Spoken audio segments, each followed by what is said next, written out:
હવે મહત્વના સમાચાર બાંગ્લાદેશના પૂર્વ પીએમ ખાલિદા જિયાનું નિધન થયું છે। બાંગ્લાદેશના નેશનાલિસ્ટ પાર્ટીના પ્રમુખ ખાલિદા જિયાનું 80 વર્ષની વયે નિધન થયું છે।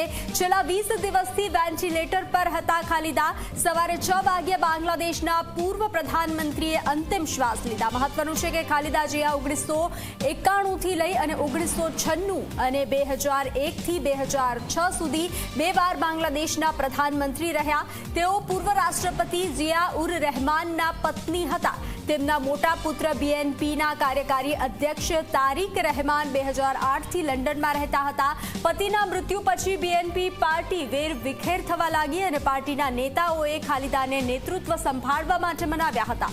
શરૂઆતમાં તે તૈયાર નહોતા, પરંતુ 1984માં તેમણે પાર્ટીની કમાન સંભાળી લીધી હતી।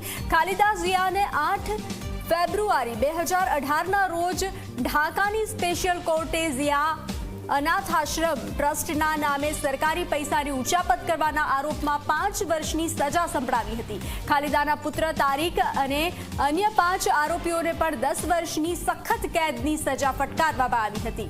તો આજે સવારે 6 વાગે ખાલિદા જિયાએ અંતિમ શ્વાસ લીધા છે। છેલ્લા 20 દિવસથી તેઓ વેન્ટિલેટર પર હતા।